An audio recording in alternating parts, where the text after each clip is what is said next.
bye.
Can Zoom hear us now? Oh, I need to mute myself.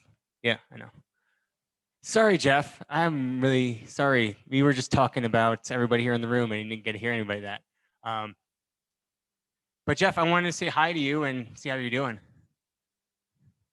Doing well, thanks. I was just in the middle of a chat letting you know that I couldn't hear anything, was wondering whether anybody else participating by Zoom was having the same problem, but you fixed it, so great. Thanks very much. Yeah, our audio sync isn't working.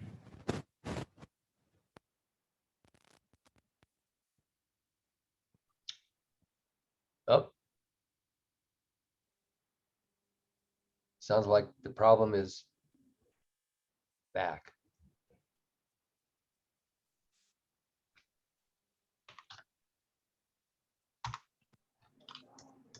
Okay. Hey, Jeff, you there?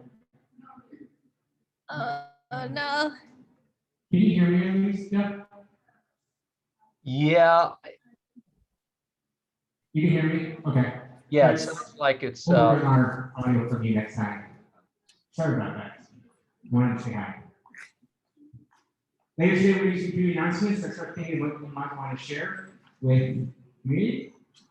Just to let you know before we go to our first presenter, the presenters are here for your feedback. So while they're presenting, start thinking of one piece of feedback or question you have. The more dialogue we have here, the more effective this event is. If you have a lot to say, please limit your feedback to maybe 1 or 2 thoughts, and then I can come back to you later and then we can share more feedback.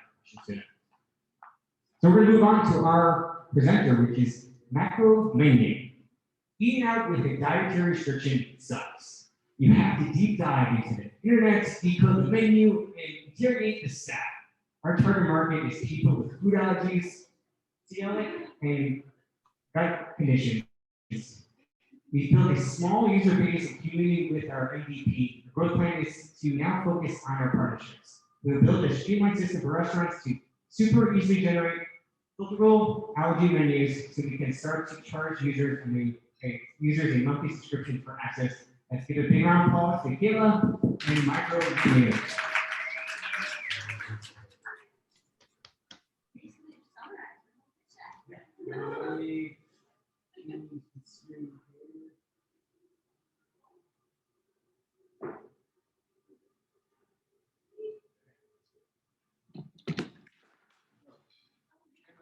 I can't see anybody.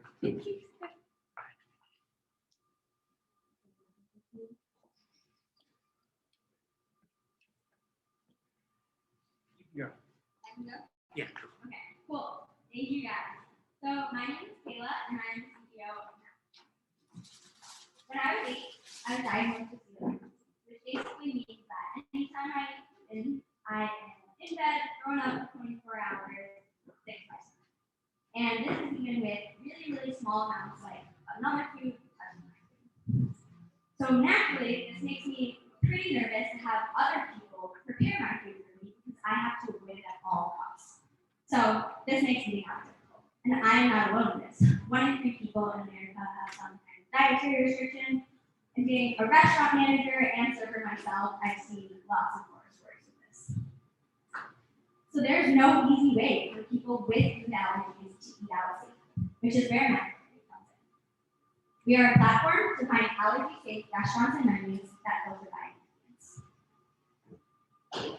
Right now, when somebody with an allergy wants to go find a restaurant, they have to research and deep dive into the internet, looking at blog posts, Yelp reviews, Google reviews, in order to find something that might be safe. Then you have to decode the menu while you wait for your server to come over, read the descriptions, trying to figure out something that you maybe don't have. And then finally, when the server comes over, you have to basically interrogate them for about 20 to 30 minutes, having them go back and forth between the kitchen in order to find something that might be safe for you. And Caitlin explains this super well. She says, I find myself mourning the loss of my old life. I find myself unable to trust any restaurant, isolating so that I don't have to miss out on food to explain my health concerns. And obviously lots of people agree with her. Justin was super known in the comments and almost 100 likes as well. So how do we make this experience more safe? Well, when you sign up to our app, you select all of your dietary restrictions and you find our safe partner restaurants. And then when you click into a restaurant, you actually get to see a personalized menu that's based on your dietary restrictions, listing any potential modifications that you can make to the dish and all the cross-contamination procedures that you need to know. This makes it so the server doesn't have to go back and forth between the kitchen, making the restaurant's process extremely more efficient. And also, it makes it so you can have all that information in advance, knowing that when you go to the restaurant that you're going to take care of. But we can't do this without the restaurants, which is why a reason why it's beneficial for them is because not only does it make their processes more efficient, but they are missing out on $934 million in untapped revenue from just food allergy customers in Denver metro alone. So across the U.S., this is $104 billion. And this is because food allergy customers eat out 18 times less than your average customer. And the market isn't just big for restaurants, it's also big for consumers. There are 62 million people in the U.S. with food allergies. If we capture just 30% of this market and 20% of our users turn premium at $5 per month, this is $216 million in yearly recurring revenue. This is a very conservative estimate, as we're also charging restaurants a small fee in order to get access to our menus, and then also in the future we plan to build an API with the data that we collect from restaurants and from consumers to sell to different businesses. And we've already started to do some of this scaling and growing through our customer advocates and our affiliate marketing. So I like to call our customer advocates our ambassadors. And so we have about 35 people in our ambassador program right now, and it continues to grow every day. And so what I do with my ambassadors is on a monthly basis, they actually agree to meet with me on a Zoom call, give us feedback about everything that we're doing with the company. And then they also go into restaurants on our behalf. So literally just last week, we went into Barcelona Wine Bar. There was 16 of us that showed up, and we basically gave the restaurant a bunch of money by bringing in lots of customers. So besides this, not only do they share through the network, but they also sometimes even go as far as creating marketing content for us, all for free, just because they're so passionate about the product. And we also market through our restaurants. When we create menus for them, we have QR codes that go into their restaurants that basically advertise for us. And we also work with food allergy influencers, bloggers, and lobbying organizations to push our message forward. And we have already started to do all of this. We launched in Denver. We have about 40 kitchen walkthroughs on the app, where I basically went into the restaurant, looked at all of their allergy procedures, and then now we're in the process of going back and actually building the allergy menu. So right now we created 11 allergy menus, 2 of them in which have been paid. And then we have about 40 active users per week on the app, and then about 100 pre-sign-ups that are either Android users who are not on Android yet, or kids. So right now we are looking for a community in order to build our team. We're seeking a CTO that can turn into a co-founder, and salespeople that can learn our process and go into restaurants and sell the menus on our behalf. And besides that, if you have a food allergy or know anybody that has a food allergy, we are looking for more ambassadors for continuing to grow that program. And if you know any restaurant owners, we always want to talk to restaurant owners and tell them about our menu and get our menus in as many places as possible. So please reach out. Food brings people together, and no one should have to miss out on that opportunity because of a simple dietary restriction. So help us in providing transparent food for all. Thank you. Start off, what feedback do you want from our audience today? Can you guide into a little bit more precise? And page, or where do you tell me more about your marketing, kind of direct feedback that you've been having struggles with?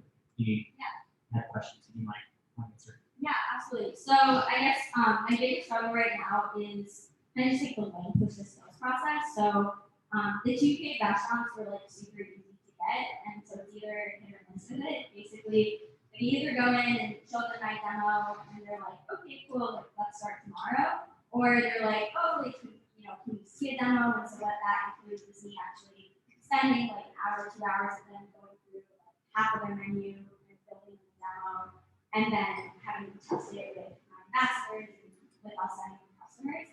And so if they want to take that approach, it's just like a long sales process, and there's no guarantee that will actually participate afterwards. So I guess I would love feedback on if anybody has like a more efficient process with that, because basically right now we have a system in which you can just like put all the data in and auto generates it out.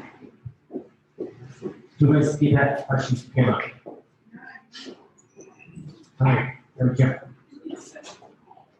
I love this stuff. So, is there a trade association or certification for restaurants? From the building industry, we've got LEED, we've got wellness design certification. And so my question would be, if there's not, since we're already answering that one, would you consider becoming that, where this is the platform, and then you can ensure the quality of production? It's not just the items, but it's actually the production standard, so that you can ensure that and then provide the certification. And now you're not targeting all the users, you're targeting restaurants, which is something that you can get on the phone and call. Yeah, so that's actually a great question. That's where we started. So that's originally what I wanted to do, was the certification program for restaurants. But that's a very, very important thing to do that first when you're entering the market, because best way to describe this market is like the same kind of social change that like you're did, where before like people wouldn't get into someone else's car, they wouldn't go to somebody's house, and it's a weird thing, dangerous. And now it's kind of the norm. And so with restaurants, it's a very similar thing. A lot of them don't see the value of catering to people with food allergies, nor do they want to cater to people with food allergies. And so it's not as easy as just coming in and being like, hey, like, I have this thing that will let you cater to food allergies. You're gonna be like, okay, so what the menu does is it makes it easier for them to basically bypass the training. So when I came in and I was like, hey, you want to verify your procedures, you want to go into the kitchen and like train your staff, they were like, they're kind of like, because they don't want to spend the time doing that upfront before they see the value. So what the menu does is it basically outlines like everything that you need to ask the server, and so it like bypasses that training a little bit, so that instead of spending a bunch of time training the servers about food allergies, I now have this menu where you have control of health, and I've met with the chef and the manager that know all this information. And so basically, like you as a consumer can tell the server like how to do things, which in turn over time trains them, because they're going to experience the same thing every single time. And so later in the future, we definitely do want to have a certification program, but what we ran into is basically like they need to kind of have that training real time before we can dip into actually coming back to them like, hey, let's train you, let's verify your procedures. All right, Josh. So I have a couple questions. The first one is, as you say, allergies a lot. So would you consider just kind of making a broader statement? Because a lot of times it's a choice, which is choosing to make different choices when it comes to what your food is. So that could maybe broaden. I heard you really kind of reflect allergies a lot, so I just think maybe broaden it a little bit to open up to maybe more research. Yeah, absolutely. So I have a question for you about that. So the reason that, so I've been used dietary restrictions and allergies. The reason I tend to use allergies more is because of the severity of it. So it makes it sound like it's a bigger problem when we talk about some of these like health concerns than just like your choice to be vegan. So that is why I do it. So do you think that if I use dietary restrictions, it would have the same effect? If you're looking to increase the amount of people that are considering, I think there's just it broadens it a lot for you. I definitely understand what you're saying, and that makes a lot of sense to me because it's very urgent, especially people that have allergies. They're really going to need to be sure and have that confidence. But I want that confidence too. I'm just making those choices. Like I was in the Philippines one time and I said something with no meat, and they brought it and had chicken. She's like, "Yeah, no meat, just chicken." I'm like, no, no chicken, no anything.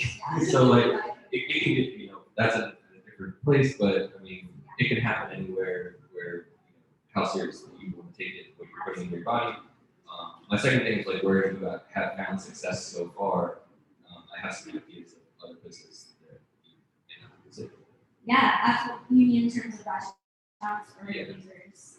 Restaurants, yeah. Yeah, so I'm basically I don't, are you familiar with like, the restaurant groups in Denver? Yeah. Cool. So yeah, I'm talking to Flagship right now. So we're trying to do demo actually right after this. Putting a demo into Usagi. My paid menus are Philly's gourmet hot dogs and Highlands Ranch. I've been talking to everybody to get some group forever. They do like blending meat. That's like L5. That's like L5 here, Yeah. down, and then down was like they're all I know it's park burgers, Yeah, so I would say maybe some of the like where they're focused on like kids, because I think kid allergies are very serious and parents take it very seriously as well. So even some like the fun places like a Dave and Buster's or some of the different places that have like games and food, you know, I think that may be a good part. Yeah, that's really awesome. Consider going into those types of places. Hey, Josh? Well, I'm very excited about this. I'm not celiac, but I have a gluten sensitivity, so it makes a difference. Yeah. So, two questions, and it sounds like one you've already thought about. So right now, your revenue model is the majority subscriptions from users because your sales process is already long, and it sounds like you're not getting really positive feedback from the restaurants saying like, oh yes, this is a great thing, we want to buy into this. But you already showed what a big market it is to bring in the revenue from the people who aren't going out to eat. So I was wondering if you thought about down the road, once you've gotten some traction, you've gotten some restaurants who are, who have increased revenues because they are capturing that direct market that they really didn't before. And you have kind of that evidence to show to other places, maybe you start your certification process. Would you consider flipping your revenue model to make the majority of your revenue come from restaurant subscriptions? So just thinking like Open Table, it's free for the customer to use, but they're paying thousands of dollars for them to use that once you kind of got the traction and proven that it really is having an impact on their bottom line. Yeah, so that's a great question and definitely something we thought about. At this point. So actually right now, all of our revenue is coming from restaurants. But when you kind of do financial projections, I have these you guys something too. But basically like you hit like a tipping point where the restaurants are no longer making as much money as the users. And so right now we're not charging the users because we need enough menus. And so literally like probably like a week and a half ago, we just my developers just finished the system where auto-generates menus, and now it's a lot easier. But before I was like manually creating websites, which just took a really long time, so I couldn't onboard restaurants quickly. So now I'm having like a much better response from restaurants, and so basically charging them like $500 upfront, and then doing like a really low monthly fee, so like keep things updated. And so we kind of want to keep the monthly on like a pretty low price range, just because we want to encourage restaurants to participate. And then like, we basically have a tier model. So to get access to Jasper tools to create the menu, it's like pretty cheap. But then if you want it more customized to your restaurant, then it's going to be more. If you want like your customers to have access to menu full time without paying for it on having it. So it's basically like a model where somebody has to pay, and so if the restaurant wants to pay for the menu, wants their customers to have access to it full time, then they would be like fronting that cost. If they don't, then the users would be fronting the cost. And so eventually, what we want to do for the revenue model is basically just like not charge the users at all, charge the restaurants this tiered model, and then actually build an API with the data collected from like people's recipes and from the users to sell to doctor's offices, allergists, different consumer good companies, because basically right now there's like no data out there about allergen inclusion in products. Like the USDA is probably the best thing that you have, but it's not comprehensive in any nature. And like Cisco, Tamron, like all the manufacturing companies, they don't have anything either. It kind of boggles my mind. So we're basically creating a system where we have allergens in every consumer product because we have to filter it in from the recipes, and so that becomes really valuable information for us. So, great. I have one more question. If that's okay. So it sounds like so much of this is based on the trust of the consumer, which is the whole, your whole purpose. Like you can go to a restaurant and they say something is gluten-free, but you have to ask what is your cross-contamination, process and all that. Do you have sort of a feedback loop where you have a customer who goes to one of your sort of trusted restaurants, they weren't doing things properly, they did get sick, sort of what is your feedback loop to preserve your reputation? Yeah, absolutely. So that's kind of where our ambassadors come in, and lots of time about our ambassador program. So basically, what we're trying to work out with restaurants moving forward is, well, one, we update the menu on a monthly basis, and then two, our ambassadors, we're trying to basically get like 3 quarterly meals where they can come into the restaurant, eat there, and then fill out a feedback form that will be shown on the app. And so it'll show like the date that they went in, what their review was, and like how their experience was. And so we like that our ambassadors to make sure like that they have had allergies for like a certain number of years. Like I dated them on a monthly basis on themselves, so they know all personally. And so like to scale, we're basically going to continue to build that program and then utilize them in order to make sure that we're quality restaurants. First, I'm going to mention, talk about tipping points as a great opportunity for fun for future presentations. Well, do. I'm noted. Second, I think impact is something you really need to show restaurants to get the buy-in, and how you can track the impact on your current customers, current restaurants, to show them that it's bringing in more revenue. And I was thinking, like, why don't you just give this to a bunch of restaurants, allow them to track the impact that it's driving them initially, and then start charging them. And using that data so you can go to other customers. Like we had 50 restaurants, they started, and then after a month, they brought all this new business because of our app and packaging leverage to it. So yeah, that's a great question. Kind of we're doing like a mixed model. That's why I said we have 11 quality menus paid. Because I have been doing lots of like menus for free, basically to get data.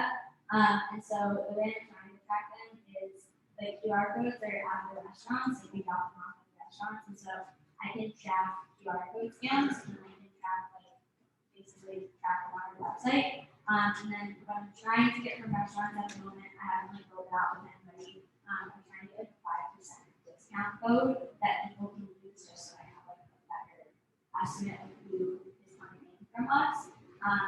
So those are kind of my tracking mechanisms right now, but that's also something I'm struggling with. So if anybody has suggestions on better tracking mechanisms,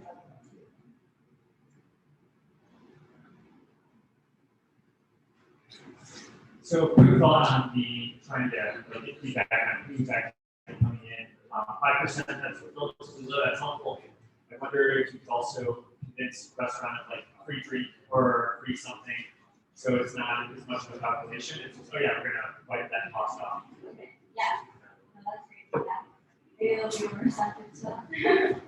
So I already emailed you, let us set up a follow-up, to like Tiger and there's other entry points. I love your idea of targeting kids. You need to find a spokesperson, Kyle, this little kid with food allergies, and just do an entire statement. What about just focusing on that? With all startups, we gotta find our niche. What's that hole, that gap in the industry? And as much as we care about ourselves, it's undeniable that we care about kids. So that's soft, right? So my feedback is maybe just go with that. Maybe it's the brand. Maybe. Maybe. yeah, it's definitely a huge problem for kids. It's just most people get that. Anybody else? Going back to Josh? So one more comment. I think you should give it out and do like once a month, like pick somewhere that's participating and have like a night, a macro night, and have okay. Yeah, I do. That's what I do with my ambassadors. Yeah, so But like you shouldn't be about like Invite everybody. like make your event, like make a big deal about it. Like if you go to a proper city for meeting night, like you're waiting in line an hour for the table, and people are waiting. So there's people will come. So you're saying we're like If you're opening it catering- up to everyone? Yeah, well, I'm just if you're catering to that crowd though, like let everybody know, not just the ambassador people. Like get people to say, hey, this restaurant, this night, like we're taking over. This is what we're doing, or maybe they give you half the place or something like that, and just start pushing your stuff, and people will show out for you. Especially if they have confidence, like they don't get to go out. Yeah, no, I mean, everybody at the ambassador night is like stoked. Like, I mean, I have all about the back on too. That's my, like, I didn't have to worry about anything. So, yeah, they were like very happy. Do you have a title for your ambassadors? Can you call them foodies? I can, yeah. I just call them ambassadors right now, but that sounds better. You're going to have to do They are all foodies. Yeah, I'm foodies.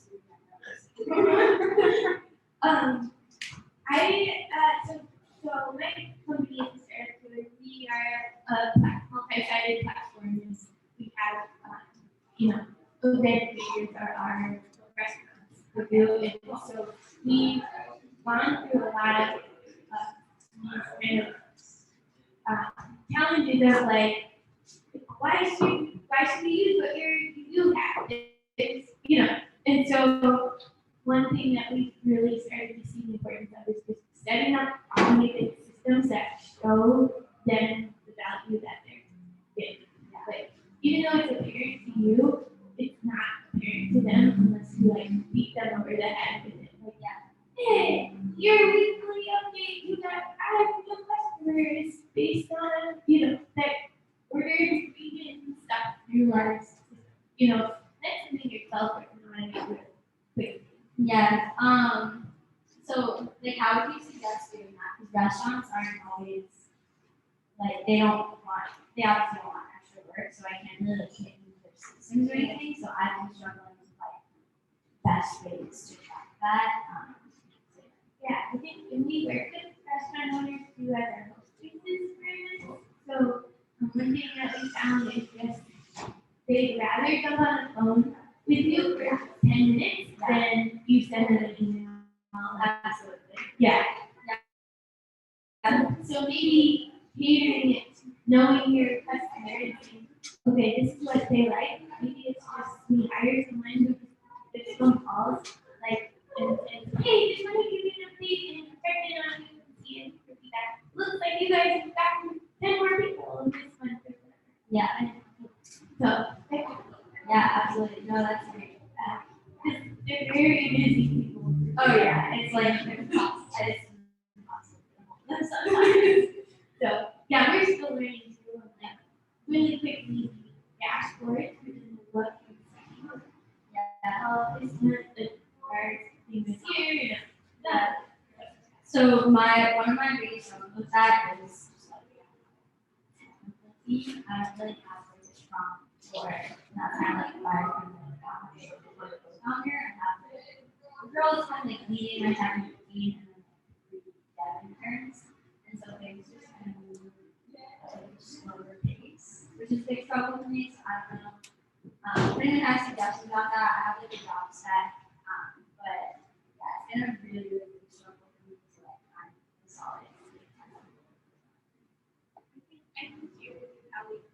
Okay, cool. That would be awesome. Yeah, that's been like my biggest thing. So like have one who built the app, and then after we built the app, we just wanted to get a job and not startups anymore.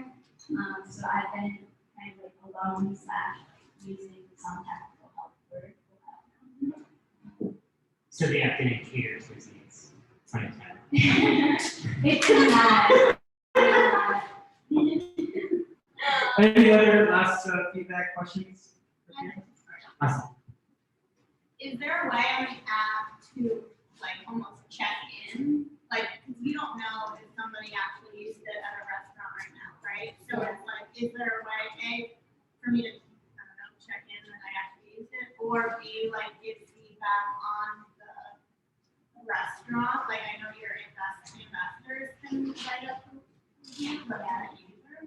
Yeah, so there's a review section on our app, but not really many people use it because one of the value adds of the app and what people have said liked about it is that they didn't have to like do it on foods. They like that they could just like, search and find something really quickly.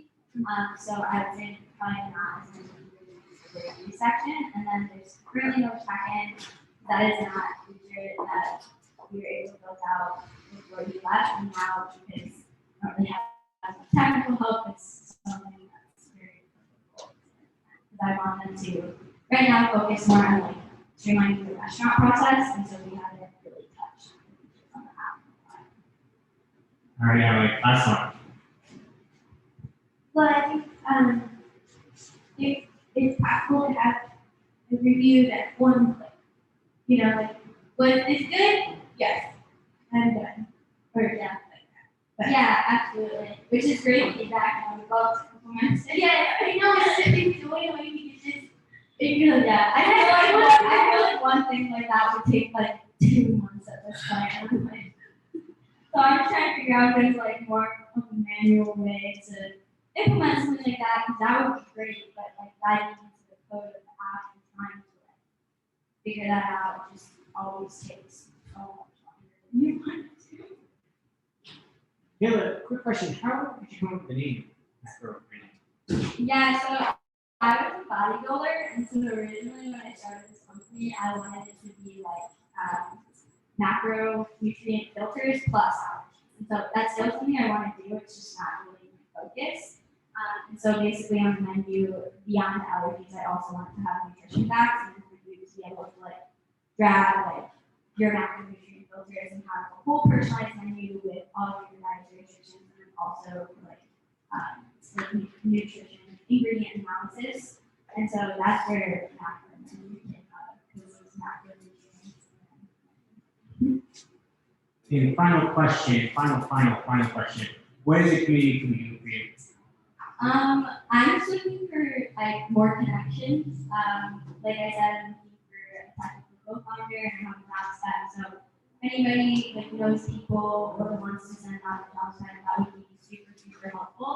And then if you know anybody with food allergies, definitely, send them our way. We'd love to chat with them, and then just restaurant owners as well. We're always looking for Let's give a big round of applause. Great job. Now we want to see community announcements, and we have an event for attending or hosting that you want to share. Callie? Here at King Spaces, we're going to have an event next week on Tuesday night called the Climate Change Collective. It's all about recycling this month. So the amazing wannabe comedian Nick Campion will be our MC for that. And we have a couple of really awesome panelists who are local experts on recycling. So we'll have like Q&A, community discussion. With the general idea being there's a reason that reduce before recycling is a free thing. So yeah, that's Tuesday, July 6th, 6 to 8 p.m. Yes, come to that, I'll be recycling plants.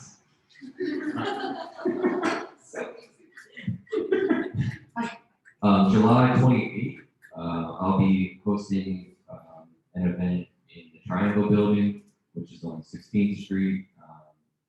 And it's going to be focused on how to build a sales team. So if anybody's interested in how to build a sales team, we're talking about everything from commission styles to retaining those sales teams. If anybody's interested, we will have it on the Good Elephant app. You can sign up through there. Where were you like 6 months ago when I had an issue?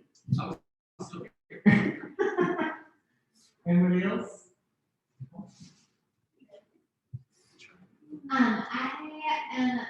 put in an application for Denver Startup Week and would love your votes to lead a discussion on inclusion, accessibility, and diversity, and simple ways that you can just make modifications to make your products, services, and events more accessible.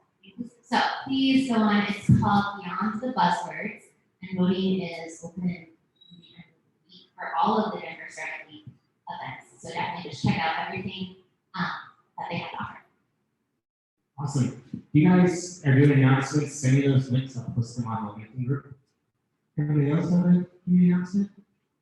You ever? Any wins? Everyone would brag about anything they did awesome past week or so? Opportunity? Okay, you guys are all, yeah, go ahead. I work part-time for my brother's wife reform, but not anywhere near here, New Jersey. But we got, last week, we were in the front section of the National New York Times, and 2 days ago, they were on CNN. Awesome. Anybody else? Okay. So we're not going to be here next week for the holiday, but we'll be here again on July 14th. So check us out on Zoom or here at Green Spaces as well. Quick reminder, everybody here is awesome. Keep on being awesome. Thank you so much for coming out. If it wasn't for you, this would just be me here talking about myself. Kayla. If you want to know more, go to our website, 1MCDEN.com/Denver, invite your friends, coworkers, who are interested in presenting, or you know someone who would like to present, go to our website, fill out a quick application. Nicole, how long will the application take you? Depends on how many times you want to start it. So if you start it, make sure you save it and you lock it in your computer. Yeah. But other than that, not hard. Awesome. And if you want more information about these presenters, information is on the website as well. We're social, we're on all the social medias. Time of the day. Lawyers love Mexican restaurants. They get great case ideas. Nice. Good reactions, no reaction. Don't know why not. Okay. Well, thanks for joining, everybody. Appreciate it. We'll hang out here for a while. We want to keep on connecting, get to know each other. There's more coffee and tea as well. I will be here not next week, but the following week. And thanks for coming out. Round of applause for everybody.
restaurants now. It sounds great. It's gonna be so helpful, but I think yes,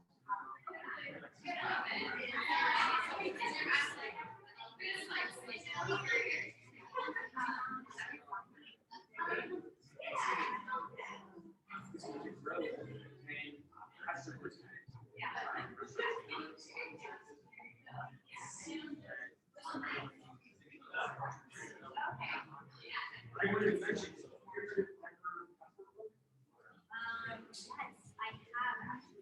They have. Yeah, I tried to reach out to them. I got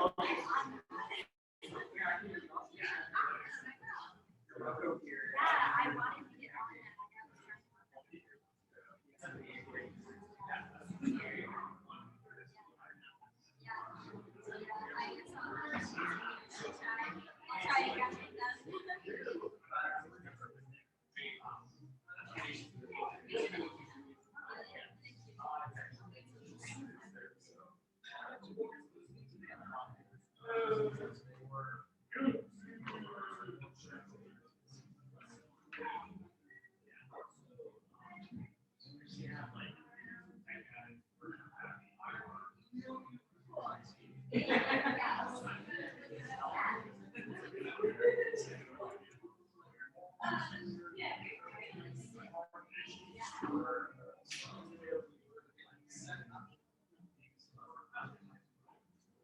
Yeah, I mean, basically, I'm trying to get guys. Yeah, like, it's drafting. So like, it starts after. It starts after.